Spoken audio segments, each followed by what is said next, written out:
Secara umum, konservasi adalah upaya perlindungan, pelestarian, dan pengelolaan sumber daya alam, baik berupa hayati maupun non-hayati secara bijaksana untuk beberapa tujuan.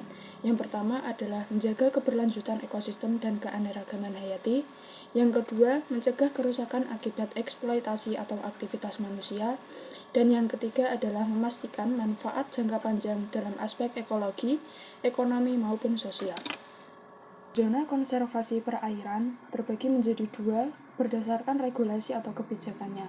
Yang pertama adalah kebijakan nasional, yaitu kebijakan yang dirancang, dibahas, dan disepakati berdasarkan kebutuhan khusus dalam wilayah atau yurisdiksi di Indonesia.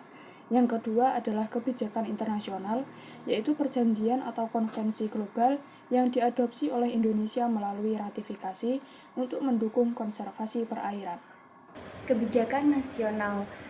Kebijakan nasional sendiri memiliki undang-undang, yaitu Undang-Undang Nomor 32 Tahun 2009, yaitu tentang pembangunan berkelanjutan yang mengintegrasikan aspek lingkungan, sosial, dan ekonomi yang mencakup 3 poin, yaitu perlindungan sumber daya alam, termasuk perairan sendiri, kemudian pengendalian pencemaran dan kerusakan lingkungan, kemudian penegakan hukum lingkungan.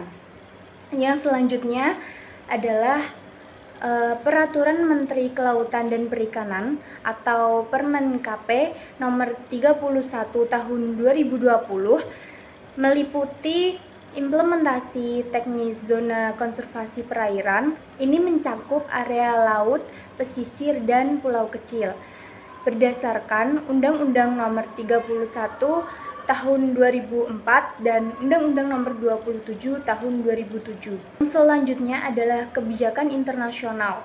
Ini mencakup UNCLOS 1982 atau United Nations Convention on the Law of the Sea, yaitu mengatur hak dan kewajiban negara terkait pemanfaatan laut termasuk konservasi, kebijakan negara untuk melindungi dan melestarikan lingkungan laut terutamanya, serta pengendalian pencemaran laut dan perlindungan ekosistem rentan, termasuk terumbu karang dan mangrove. Yang selanjutnya yaitu adalah CBD atau Convention on Biological Diversity tahun 1992 yang memiliki tujuan utama seperti berikut. Yang pertama adalah konservasi keanekaragaman hayati, termasuk perairan. Yang kedua, pemanfaatan berkelanjutan. Kemudian yang ketiga, pembagian manfaat adil dari sumber daya genetik. Kemudian yang selanjutnya adalah SDGs tahun 2030. Tujuan 14 sama dengan Life Below Water. Ini meliputi kelola dan lindungi ekosistem laut atau pesisir atau restorasi mangrove dan terumbu karang. Selanjutnya adalah latar belakang dibentuknya konservasi. Kebijakan konservasi tidak serta-merta muncul secara tiba-tiba dalam pemerintahan. Hal ini disebabkan oleh beberapa faktor yang mempengaruhi atau melatar belakangi terbentuknya kebijakan tersebut, yaitu ada krisis lingkungan, degradasi lingkungan seperti deforestasi, pencemaran air, kerusakan ekosistem pesisir akibat eksploitasi sumber daya alam yang tidak terkendali. Ada keterbatasan regulasi sebelumnya yang perlu penguatan instrumen hukum dan sanksi yang lebih tegas.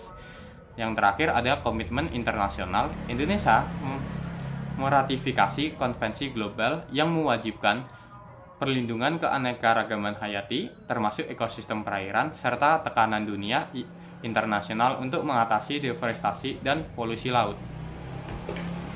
Manfaat konservasi. Konservasi bukan hanya tentang keuntungan yang didapatkan lingkungan atas kebaikan manusia dalam pengelolaannya, namun juga dapat menjadi salah satu ikon yang didapatkan oleh suatu daerah atau negara, seperti adanya sumber daya berkelanjutan, ekowisata bahari, perlindungan kearifan lokal, dan juga reputasi internasional.